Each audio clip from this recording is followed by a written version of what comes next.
देश में सरकार का गठन हो चुका है। सभी जनता द्वारा चुने गए प्रतिनिधियों ने संसद में शपथ ग्रहण समारोह में हिस्सा लिया। ऐसे में जब विवाद खड़ा हुआ, जब एआईएमआई के सांसद असदुद्दीन ओवैसी ने शपथ ग्रहण समारोह के दौरान भारत माता की जय ना बोलते हुए फिलिस्तीन का जयकारा लगाया, जिसके बाद देश भर में इस बात को लेकर आक्रोश जताया जा रहा है और 30 तारीख को विश्व हिंदू परिषद द्वारा भी ओवैसी के सरकारी बंगले के बाहर पुतला दहन कार्यक्रम का आयोजन रखा गया है। बात करते हैं आलोक जी, जैसे ही ये पूरा मामला सामने आया, क्या लगता है कि देश की संसद, भारत की संसद और वहां फिलिस्तीन का जयकारा बहुत विचित्र है और इसमें से कुछ प्रश्न खड़े होते हैं। एक सांसद को संसद की सदस्यता के लिए शपथ लेना यह संवैधानिक आवश्यकता है आर्टिकल 99 में, और वह शपथ क्या लेनी है यह भी संविधान में लिखा है। वही और उतनी शपथ लेनी होती है और उस शपथ में भारत की प्रभुसत्ता और अखंडता की निष्ठा की भी शर्त है।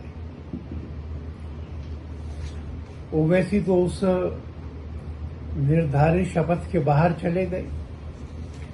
एकता और अखंडता की बात बोलने के बाद में उन्होंने भारत माता की जय नहीं बोली, जय हिंद नहीं बोला, उन्होंने पैलेस्टाइन की जय बोली। तो फिर भारत की संसद में सांसद के नाते शपथ लेते हुए पैलेस्टाइन माने किसी दूसरे देश की जय बोलना, ये तो भारत की अखंडता और प्रभुसत्ता के आदर के उल्टी बात हो गई। यह तो शपथ का उल्लंघन हो गया जो संविधान में लिखी है। और इसलिए मैं सोचता हूं कि इस बात पर विचार करना चाहिए कि संविधान के आर्टिकल 102D में क्या उनकी सदस्यता वापस नहीं ली जानी चाहिए। उन्होंने तेलंगाना की जय बोली, ये तो टुकड़े टुकड़े गैंग वालों की बात है। तब जब भारत माता की जय को छोड़ करके उसके एक राज्य की जय बोली जाए, और भीम और मीम की जय बोली, ये भीम और मीम तो षड्यंत्र है, उन जिहादियों का षड्यंत्र है जो हिंदू समाज से अनुसूचित समाज को तोड़ना चाहते। उन्होंने जो 4 जयकारे लगाए, हम उन चारों का विरोध करते और हम चाहते हैं कि इस बात पर विचार हो कि यह जयकारे उन शर्तों का, उस शपथ का उल्लंघन करते हैं कि नहीं जो शपथ संविधान में 3रे शेड्यूल में लिखी हुई है। 30 तारीख का सर जो कार्यक्रम है, इसका क्या प्रारूप है?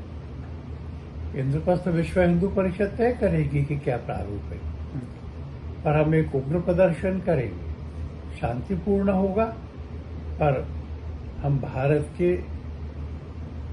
के सब लोगों की ओर से इस पर गुस्सा जाहिर करेंगे, इस पर विरोध जाहिर करेंगे और ये काम ओवैसी के घर पे जाके करेंगे। सर, क्या लगता है कि ओवैसी जैसे कई नेता हैं जो देश विरोधी बातें करते ही आ रहे हैं, लेकिन जैसे आपने बड़ी बात बोली है कि इनकी संसद की जो निष्कासित करने की बात कही है, ऐसे भी एक अधिवक्ता है शंकर जी हैं, उन्होंने जो राष्ट्रपति जी से मांग की है कि इनकी सदस्यता नष्ट की जाए।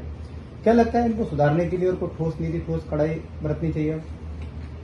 ये कड़ाई की बात नहीं है, भारत के प्रति निष्ठा ये एक अनिवार्य शर्त है।